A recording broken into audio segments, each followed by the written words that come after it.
ரிஷபராசிக்காரர்களே ஒரு நிமிடம் கவனிங்க. இந்த வீடியோவை தவற விட்டீங்கன்னா நீங்க எதிர்பார்க்காத ஒரு விஷயம் நடக்கலாமுங்க.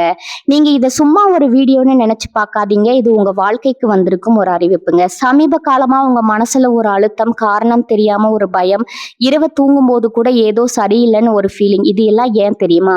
உங்க வாழ்க்கையில ஒரு பெரிய மாற்றம் வரப்போகுதுங்க. ஆனா அதுக்கு முன்னாடி ஒரு சின்ன எச்சரிக்கையை கடவுள் தராருங்க. நீங்க இதை கவனிக்காம விட்டீங்கன்னா ஒரு வாய்ப்பு கைவிடப்படலாமுங்க, அல்லது ஒரு உறவு, ஒரு பண விஷயம் உங்க கையில இருந்தே நழுவி போகலாமுங்க. ஆனா பயப்படாதீங்க, இதுக்கு ஒரு வழி இருக்குதுங்க. இன்னும் நேரம் இருக்குதுங்க. இப்போ உங்க மனசுல இருக்கிற அந்த பெரிய கவலையை நினைச்சுக்கிட்டு கடவுள் எனக்கு துணைன்னு கமெண்ட்ல எழுதுங்க. அந்த ஒரு நம்பிக்கை உங்க பாதையை மாற வைக்குமுங்க. இன்னும் நீங்க நம்ம சேனலை சப்ஸ்கிரைப் பண்ணலைன்னா இப்பவே பண்ணிடுங்க. ஏன்னா இந்த மாதிரி எச்சரிக்கைகள் எல்லாம் எல்லாருக்கும் கிடைக்காதுங்க. வாங்க உங்க வாழ்க்கையை மாற்றக்கூடிய அந்த ரகசியத்தை இப்பவே தெரிஞ்சுக்கலாமுங்க. வணக்கம் நண்பர்களே, உங்கள் ராசி ரிஷபமா. உங்களுக்கு எப்போதாவது ஒரு விஷயம் தோன்றி இருக்கிறதா? நாம் ஏன் இந்த குறிப்பிட்ட குணாதிசயங்களோடு பிறந்திருக்கிறோம்? ஏன் சிலருக்கு மட்டும் அதிகப்படியான ராஜயோகமும் சிலருக்கு அதிகப்படியான போராட்டங்களும் இருக்குது? நீங்க கடந்த பிறவியில ஒரு மாபெரும் ராஜாவாக இருந்திருக்கீங்களா, அல்லது வெற்றிகளை குவிக்கும் தளபதியா இருந்திருக்கீங்களா? உங்கள் இன்றைய வாழ்க்கையின் கஷ்டங்களுக்கு பின்னால இருக்கும் கர்ம வினை என்ன? வாருங்க விரிவாக பார்ப்போம்ங்க. ரிஷபராசினாலே அது ஒரு ஆழமான கடல் போன்றதுங்க. பொதுவா ஒரு மனிதனின் குணம் என்பது அவன் வளர்க்கப்படும் சூழலை பொறுத்துன்னு சொல்லுவாங்கங்க. ஆனா ஜோதிட சாஸ்திரத்தின்படி, குறிப்பா சித்தர்களின் வாக்குப்படி, ரிஷபராசியில பிறந்தவர்களுக்கு இந்த குணங்கள் என்பது அவர்கள் பிறக்கும் போதே அவர்களின் ஆத்மாவோடு இணைந்து வருபவைங்க. ரிஷபராசி என்பது காலபுருஷனின் 2வது ராசிங்க. இந்த 2வது ராசி என்பது ஒரு மனிதனின் முகம், வாக்கு மற்றும் தனம், அதாவது செல்வத்தை குறிக்கக்கூடிய இடமுங்க. அதனாலதான் ரிஷபராசிக்காரர்களுக்கு இயல்பாகவே ஒரு அழகான முக அமைப்பும் மற்றவர்களை கவரும் விதமான வசீகரமான பேச்சு திறனும் அமைந்திருக்குமுங்க. ரிஷபராசியின் சின்னம் காளை. இந்த காளையை உற்றி நோக்குனா உங்களுக்கு ஒரு விஷயம் புரியுமுங்க. காளை என்பது அமைதியின் உருவமுங்க. ஆனா அதே சமயம் அது கட்டுக்கடங்காத வலிமையின் அடையாளமுங்க. ஒரு காளை வயல்ல உழும்போது எவ்வளவு பொறுமையா இருக்கிறதோ அதே போலதான் ரிஷபராசிக்காரர்களும் தங்கள் வாழ்க்கையின் இலக்குகளை நோக்கி மிக நிதானமாகவும் பொறுமையாகவும் நகர்வாங்க. ஆனா அதே காளையை யாராவது வம்புக்கோ அல்லது கோபத்திற்கோ தூண்டினா அதன் வேகம் எப்படி யாராலும் தடுக்க முடியாததாக இருக்குமோ, அதே போல ரிஷபராசிக்காரர்கள் ஒரு முறை கோபம் கொண்டா அவர்களது சமாதானப்படுத்துவது என்பது எவராலும் முடியாத காரியம்ங்க. இந்த ராசிக்கு அதிபதி சுக்கிரன், நவகிரகங்களின் அசுரகுருன்னு அழைக்கப்படும் சுக்கிரன்ங்க. ஒரு மனிதனுக்கு கிடைக்க வேண்டிய அனைத்து விதமான உலகியல் இன்பங்களுக்கும் அவரே காரகருங்க. கலை, அழகு, ஆடை, ஆபரணம், வண்டி வாகன வசதிகள், சுவையான உணவு என ஒரு மனிதன் இந்த பூமியில அனுபவிக்கக்கூடிய அத்தனை சுகபோகங்களுக்கும் சுக்கிரனின் அருள் வேண்டுமுங்க. அந்த சுக்கிரனின் ஆதிக்கத்தில் பிறந்த ரிஷபராசிக்காரர்களுக்கு இயல்பாகவே தரம் என்பதுல மிகுந்த அக்கறை இருக்குமுங்க. நீங்க ஒரு பொருளை வாங்கினா அது மலிவானதா இருக்க வேண்டும்னு நினைக்க மாட்டீங்க. மாறா அது மிக சிறந்த தரமானதாகவும் பல காலம் உழைக்கக்கூடியதாகவும் இருக்கணும்னு நினைப்பீங்க. இது வெறும் ஆடம்பரம் மட்டுமல்லங்க, இது உங்கள் ஆத்மாவின் தேடலுங்க. ரிஷபராசிக்காரர்களின் மிகப்பெரிய பலமே அவர்களின் விடாமுயற்சி தாங்க. மற்ற ராசிக்காரர்கள் ஒரு வேலையை தொடங்கிட்டு அது சிறு தடங்கள் வந்தாலே அதை விட்டுட்டு வேறு வேலைக்கு தாவி விடுவாங்க. ஆனா நீங்க அப்படி அல்லங்க. ஒரு காரியத்துல இறங்கி விட்டா அது எப்பேற்பட்ட சவாலா இருந்தாலும் அதை முடித்தே தீரணுங்கிற பிடிவாதம் உங்களிடம் இருக்குமுங்க. இந்த பிடிவாதம் தான் உங்களை வாழ்க்கையில மிக உயர்ந்த இடத்திற்கு கொண்டு செல்லுமுங்க. நீங்க மெதுவா தொடங்கலாம், ஆனா உங்க பயணம் என்பது நிலையானதுங்க. நிதானமே பிரதானம் என்பதற்கு நீங்க தான் மிக சிறந்த உதாரணமா இருப்பீங்க. உணவு விஷயத்துல ரிஷபராசிக்காரர்களுக்கு தனி ரசனை உண்டுங்க. இவர்களுக்கு அறுசுவை உணவும் பிடிக்கும். குறிப்பா இனிப்பு பண்டங்கள் மீது ஒரு தனி ஈர்ப்பு இருக்குமுங்க. சுக்கிரனின் ஆதிக்கம் இருப்பதால இவர்கள் சமைப்பதிலும் வல்லவர்களா இருப்பாங்க, அல்லது நல்ல உணவை அடையாளம் காண்பதில் வித்தகர்களா இருப்பாங்க. அதே போல ஆடை அலங்காரத்திலும் இவர்களுக்கு ஒரு தனிபானை இருக்குங்க. மற்றவர்கள் அணிவதை பார்த்து அணியாம தனக்குன்னு ஒரு ஸ்டைலை உருவாக்கி கொள்வதில் இவர்கள் ஆர்வம் காட்டுவாங்க. பண விஷயத்துல ரிஷபராசிக்காரர்கள் மிகவும் எச்சரிக்கையானவர்கள். இவர்கள் கஞ்சத்தனம் உடையவர்கள்னு மற்றவர்கள் நினைக்கலாமுங்க. ஆனா உண்மையில இவர்கள் வீண் செலவு செய்ய விரும்புவதில்லைங்க. ஒவ்வொரு ரூபாயும் தன் உழைப்பால சம்பாதிப்பவர்கள் என்பதால அதை சரியான இடத்துல முதலீடு செய்யணுங்கிறதுல குறியா இருப்பாங்கங்க. நிலம், வீடு போன்ற அசையா சொத்துகள் மீது இவர்களுக்கு எப்போதுமே ஒரு ஆர்வம் இருக்குமுங்க. ரிஷபராசிக்காரர்கள் இருக்கும் வீட்டுல எப்போதும் ஒரு லட்சுமி கடாட்சம் நிறைந்திருக்கும் சொல்லுவாங்கங்க. ஏன்னா இவர்கள் செல்வத்தை சேர்க்க தெரிந்தவர்கள் மட்டுமல்ல, அதை தக்க வைக்க தெரிந்தவர்களும் கூடங்க. உறவுகளை பொறுத்தவரை ரிஷபராசிக்காரர்கள் மிகவும் நம்பகமானவர்கள். ஒரு முறை ஒருவரை நண்பராகவோ அல்லது துணையாகவோ ஏற்றுக்கொண்டா அவர்களுக்கு இறுதி வரை உண்மையாக இருப்பாங்கங்க. இவர்களிடம் நீங்கள் எதையும் மறைக்காம பேசலாம். ஏன்னா இவர்கள் ரகசியங்களை காப்பதில் வல்லவர்கள்ங்க. ஆனா அதே சமயம் இவர்கள் தங்களுக்கு பிடித்தவர்கள் மீது அதிக உரிமை கொண்ட கொண்டாடுவார்கள். இது சில நேரங்கள்ல மற்றவர்களுக்கு சுமையாக தெரியலாமுங்க. ஆனா அது உங்களின் அன்பின் வெளிப்பாடுங்க. உங்களை ஆழமா புரிந்து கொண்டவர்களுக்கு மட்டுமே தெரியுமுங்க. உங்கள் ராசி நல்ல ராசி என்பதால உங்க ராசி நில ராசி என்பதால உங்களுக்கு பூமி மீது இயற்கை மீதும் செடி கொடிகள் வளர்ப்பதன் மீதும் அதிகமா ஆர்வம் இருக்குமுங்க. மன அழுத்தம் ஏற்படும் நேரங்கள்ல நீங்க ஒரு தோட்டத்திற்கோ அல்லது மலை பிரதேசங்களுக்கோ சென்றா உங்க மனம் உடனடியாக அமைதி அடையுமுங்க. இது உங்கள் ஆத்மா இயற்கையோடு இணைந்திருப்பதை காட்டுதுங்க. நீங்க எதையும் மேலோட்டமா பார்க்க மாட்டீங்க. ஒரு விஷயத்தின் வேறு வர சென்று அதை ஆராய்வது உங்களுடைய வழக்கமுங்க. இந்த சுக்கிரனின் ஆதிக்கம் உங்களுக்கு ஒரு கலை உள்ளத்தை தருமுங்க. நீங்க ஒரு கலைஞரா இருக்கலாமுங்க அல்லது கலையை ரசிப்பவரா இருக்கலாமுங்க. இசை, ஓவியம், சினிமா, புகைப்படம் எடுப்பது போன்ற துறைகள்ல உங்களுக்கு நல்ல ஞானம் இருக்குமுங்க. நீங்க பேசும் பேச்சுல ஒரு இனிமை இருக்குமுங்க. அது மற்றவர்களை வசியப்படுத்தும் ஆற்றல் கொண்டதுங்க. ஆனா உங்க பிடிவாதம் மட்டும் சில நேரங்கள்ல உங்களுக்கு சிக்கலை தரலாமுங்க. நான் பிடித்த முயலுக்கு 3 கால்னு நிற்பதை மட்டும் கொஞ்சம் தவிர்த்தா உங்களை வெல்ல இந்த உலகத்துல யாருமே கிடையாதுங்க. ரிஷபராசிக்காரர்களின் ஆத்ம பலம் என்பது அவர்களின் பொறுமைதாங்க. ஒரு விதை மண்ணுக்குள் இருந்து செடியாக வெளிவர எவ்வளவு காலம் காத்திருக்குமோ அதே போல நீங்க தங்கள் வெற்றிக்காக காத்திருக்க தயங்க மாட்டீங்க. அந்த காத்திருப்பு தான் உங்களுக்கு பிற்காலத்துல ராஜ வாழ்க்கைக்கான கதவுகளை திறக்குதுங்க. நீங்க முற்பிறவியில அனுபவித்த அந்த வசதியான வாழ்க்கையின் வாசனையோ இந்த பிறவியிலும் உங்களை ஆடம்பரமான மற்றும் வசதியான விஷயங்களை நோக்கி ஈர்க்குதுங்க. இது உங்கள் ஆத்மாவின் ஒரு தொடர்ச்சி. உங்கள் கடந்த காலத்தின் நிழல் உங்கள் நிகழ்காலத்துல அழகா தெரியுதுங்க. இந்த ராசிக்காரர்களுக்கு குடும்பத்தின் மீது அளவற்ற பாசம் இருக்குமுங்க. தன் மனைவி, பிள்ளைகள், பெற்றோர் என அனைவரும் வசதியா வாழணுங்கிற என்பதற்காகவே இவர்கள் ஓயாம உழைப்பாங்க. இவர்களின் உழைப்பு என்பது சுயநலமானது அல்லங்க. அது ஒரு ஆலமரத்தை போன்றதுதாங்க. தான் வளர்ந்து தன்னை சார்ந்தவர்களுக்கு நிழல் தர வேண்டும் என்பது இவர்களின் ஒரே நோக்கமா இருக்குமுங்க. உங்களுடைய விடாமுயற்சி, உங்கள் ரசனை, உங்கள் சேமிக்கும் குணம் இவை அனைத்தும் உங்களை ஒரு தனித்துவமான மனிதரா மாத்தி இருக்குமுங்க. இந்த குணாதிசயங்களை நீங்க முற்பரவியில ஒரு அதிகாரமிக்க பதவியிலோ அல்லது ஒரு செல்வ செழிப்பான குடும்பத்திலோ இருந்தீர்கள் என்பதற்கான சாட்சிகளா அகத்தியர் போன்ற மாமுனிகளால அடையாளப்படுத்தப்படுதுங்க. சித்தர்கள்ல முதன்மையானவராகவும் மருத்துவத்திற்கும் ஜோதிடத்திற்கும் ஆணிவேராகவும் திகழும் அகஸ்திய முனிவர் மனிதர்களின் கர்ம வினை மற்றும் முற்பிறவி ரகசியங்களை ஓலைச்சுவடிகள்ல பதிந்து வைத்திருக்கிறாருங்க. குறிப்பா ரிஷபராசி என்பது காலபுருஷனின் 2வது ராசியாக அமைவதால இந்த ராசியில பிறந்தவர்கள் எத்தகைய ஆத்ம பின்னணியை கொண்டிருப்பார்கள் என்பதை அவர் மிக தெளிவா விளக்கி இருக்கிறாருங்க. முற்பிறவி என்பது ஏதோ ஒரு கதை அல்லங்க. அது நாம் செய்த வினைகளின் தொகுப்புங்க. அந்த வினைகளே இந்த பிறவியில நம்முடைய குணங்களாகவும் உருமாறுதுங்க. ரிஷபராசிக்காரர்களின் ஆள் மனதில் இருக்கும் அந்த அதிகார தோரணையும் நிர்வாகத்திறனும் எங்கிருந்து வந்ததுங்கிறத நீங்க சிந்தித்து பார்த்தா அது உங்களின் முற்பிறவியின் மிச்சம் என்பது புரிய வருமுங்க. அகஸ்தியர் வாக்குப்படி ஒரு ரிஷபராசிக்காரர் இந்த பிறவியில இயல்பாகவே தலைமை பண்புடன் இருந்தா, அதாவது ஒரு கூட்டத்துல இருந்தாலும் தாம் முன்னின்று வழிநடத்த வேண்டும்ங்கிற எண்ணம் அவருக்குள்ள மேலோங்கி இருந்தா, அவர் முற்பிறவியில ஒரு நாட்டை ஆண்ட மன்னனாகவோ அல்லது பெரும் நிலப்பரப்பை நிர்வகித்த குறுநில மன்னனாகவோ இருந்திருக்க வாய்ப்பு ரொம்பவும் அதிகமுங்க. ஒரு அரசன் என்பவன் எப்போதும் எதற்கும் அஞ்சாதவனா இருப்பானுங்க. அதே போல ரிஷபராசியில் பிறந்த நீங்க நியாயத்திற்காக போராடுவதிலும் அநீதியை கண்டா சினம் கொள்வதிலும் ஒரு ராஜதந்திரத்தோடு செயல்படுவீங்க. உங்களுக்கு பிறர் கீழே வேலை செய்வது என்பது ஆரம்பத்துல கொஞ்சம் கடினமா தோன்றுமுங்க. எப்படியாவது சொந்தமா ஒரு தொழில் தொடங்கணும் அல்லது ஒரு உயரிய அதிகார பதவியில் அமர வேண்டும் என்ற தாகம் உங்களுக்குள்ள எப்போதும் கண்ணென்று கொண்டே இருக்குமுங்க.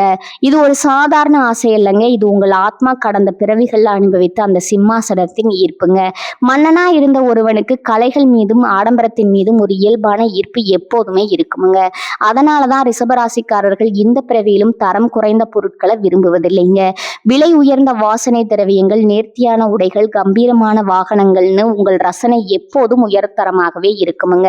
முற்பிறவியில ஒரு மன்னனா நீங்க செய்ததான தர்மங்கள், தான தர்மங்கள் இந்த பிறவியில உங்களுக்கு புகழையும் செல்வத்தையும் தேடி தருமுங்க. ஆனா அதே சமயம் முற்பிறவியில அதிகார திமிரால யாரையாவது துன்புறுத்தி இருந்தா அந்த கர்மவினை இந்த பிறவியில திடீர் தடைகளாகவும் எதிரிகளாகவும் உங்க முன்னே வந்து நிற்குமுங்க.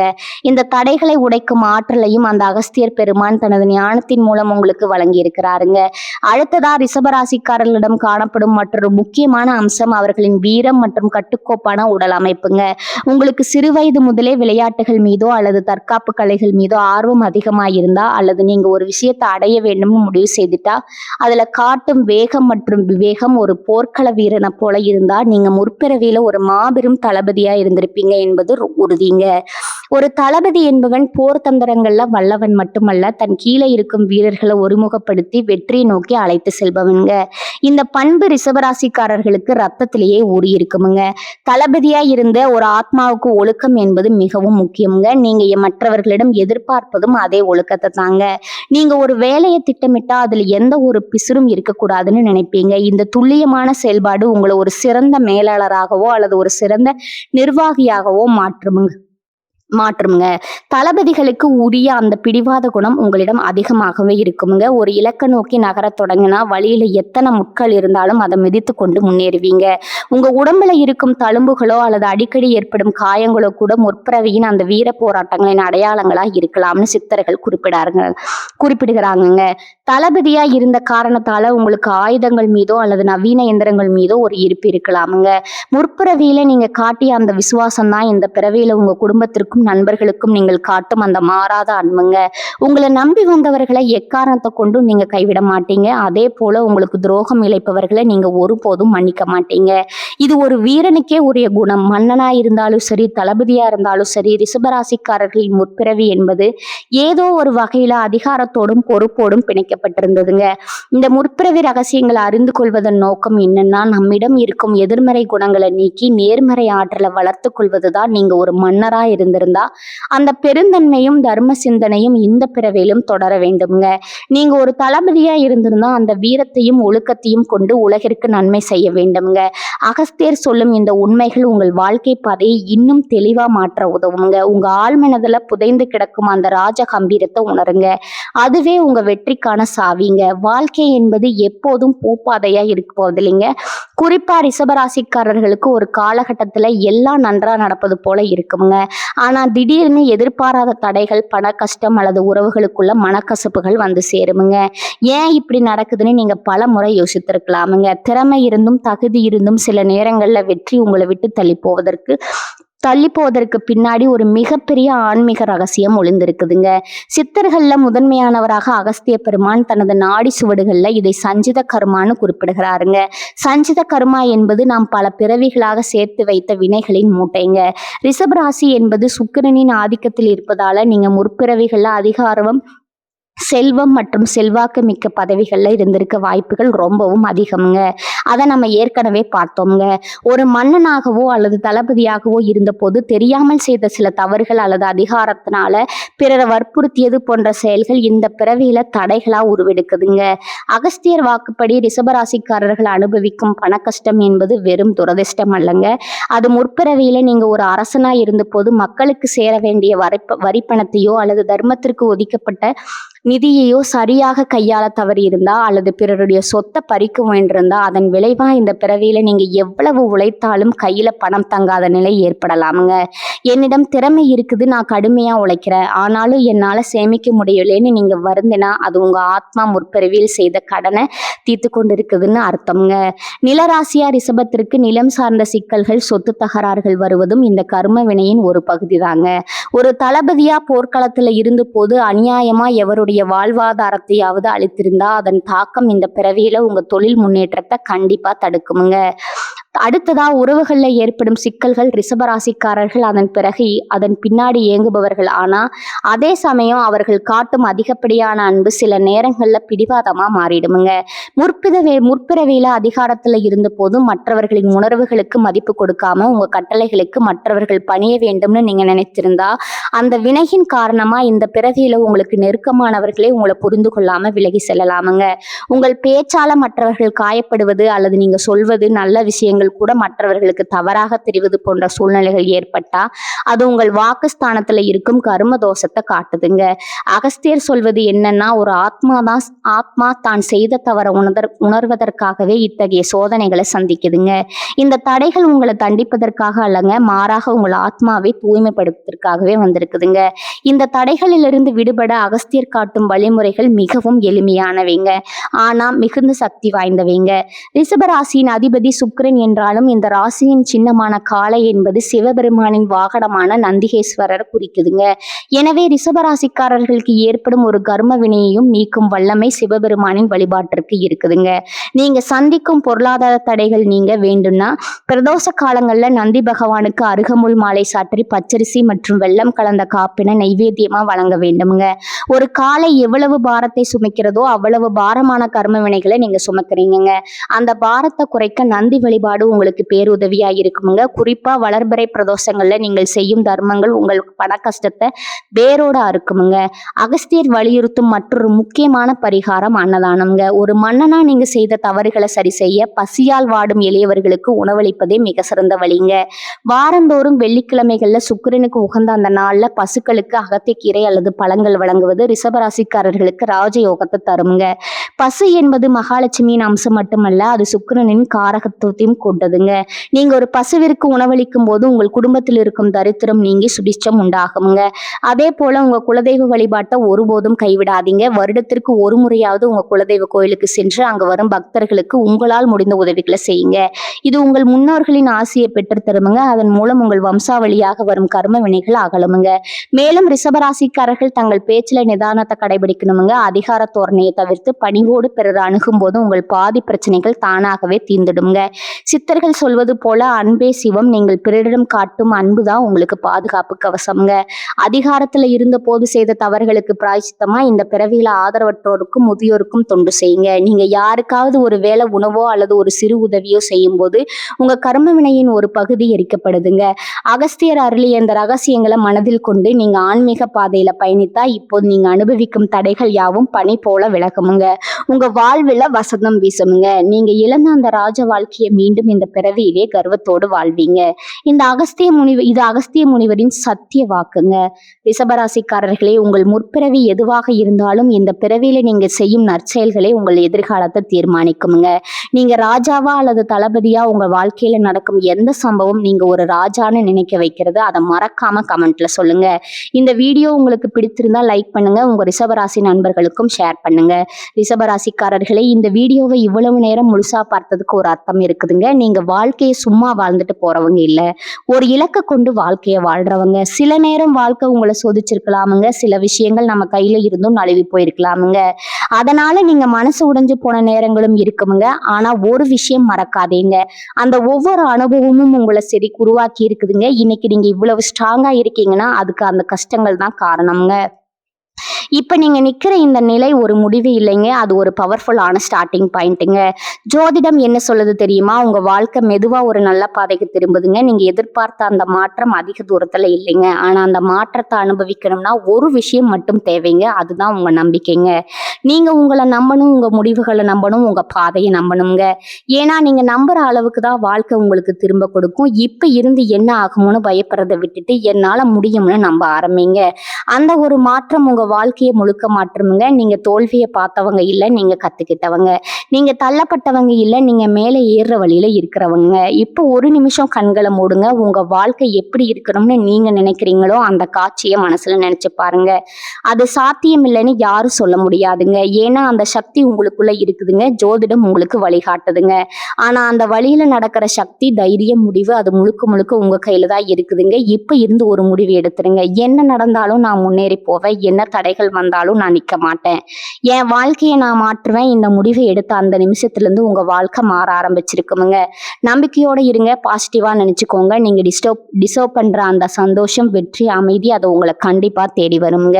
ரிஷபராசிக்காரர்களே, நீங்க சாதிக்க பிறந்தவர்கள், நீங்க ஜெயிக்க பிறந்தவர்கள். நல்லதே நடக்குமுங்க, நிச்சயமா நடக்குமுங்க. வாழ்க வளமுடன். நன்றி, வணக்கம்.